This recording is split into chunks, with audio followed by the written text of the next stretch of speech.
Welcome to day 3, tip 3 of 5 candle business tips in 5 days. And just to be clear, these business tips would apply to several different types of businesses, but since this channel of course focuses on candle making, then that's really what I'm going to use for all of these examples. To make sure you don't miss out on the other 4 videos in this series, be sure to hit subscribe below to the channel. Of course, the content here is free, as well as hit that little bell icon so you're notified whenever I post new videos. Hi everyone, my name is Wade. I'm the owner of Black Tie Barn Candle Company, and on this channel, we talk about candle making, tutorials, tips and tricks, demonstrations, reviews, as well as talking about running a small business. Thanks for tuning in. As always, I appreciate you being here. Today's tip is about having a plan B.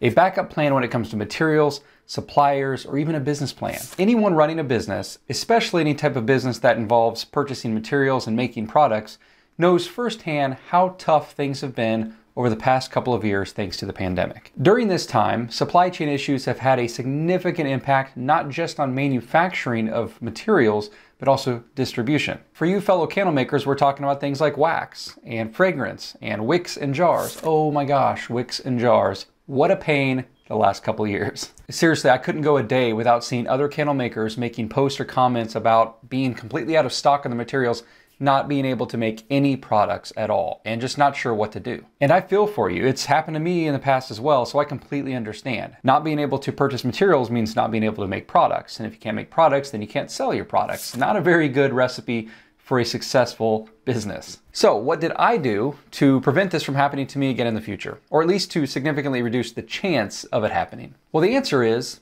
having a backup plan to everything. Let me explain. Well, let's start with the obvious one. Materials to make your candles. Now, when I'm testing a candle, I'm not looking for the best wick.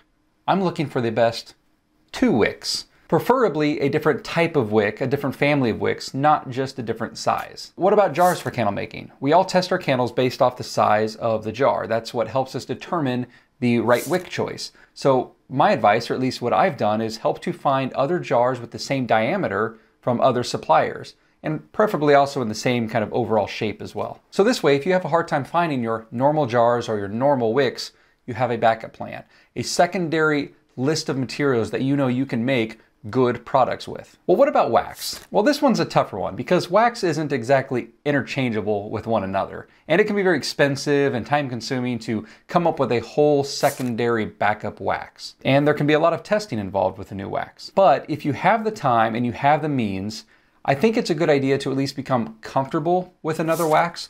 So you do have a second option, a secondary wax you can go to if push comes to shove, and you can work on making that change as soon as possible. Also, on the topic of waxes, if you have the funds and you have the means to do so, I think it's a good idea to stock up on some extra wax heading into some of your busier seasons, or if you know you have a big event coming up, just so you aren't put in a pickle. Now, fortunately, many of these same materials that you use are sold by different suppliers, especially wax, wicks, and jars. So having a backup plan doesn't just apply to the materials, but also the suppliers of those materials as well. If your normal supplier or your preferred supplier is out or low on something, at least you have a secondary list of suppliers that you can turn to if needed. Now, fragrance oils are not the same from supplier to supplier. Each supplier uses their own fragrance house to develop their fragrances. They might have the same name, but they're not the same fragrance. So you can't really just purchase the same fragrance from another supplier. There would be some new testing involved. In the notes, the fragrance would be somewhat different. However, there are thousands of great, fantastic fragrance oils to choose from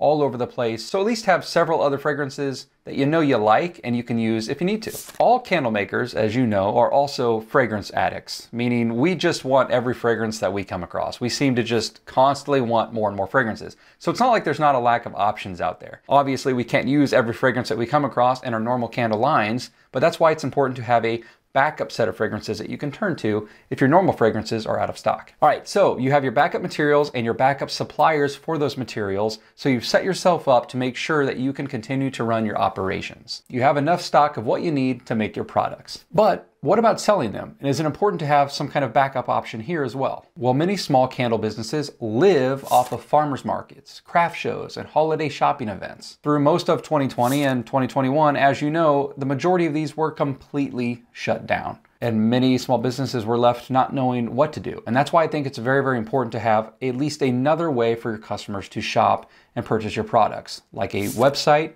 or an Etsy shop. And besides just craft shows and farmers markets, many candle makers have their own little small retail shop or boutique. Well, the majority of those were closed down as well. And so being able to survive the pandemic through online sales to support you and stay afloat can be the difference between you surviving or closing shop. But this goes the other direction as well. What if you solely rely on e-commerce? Now, sure, having a website is more resilient than just a standalone shop, but websites can get hacked, domain hosts can go down, card processors can have issues. There's a number of reasons why you might have at least some interruption to your e-commerce or online sales. Or what if you just simply want another stream of revenue besides your website? Being able and willing to sell your own products in person or approach another shop to wholesale your products not only creates additional revenue, but it also creates resiliency. Being a fellow candle maker and a small business owner, I've been there as well, and I've learned some things over the years that have helped me not just grow as times are good,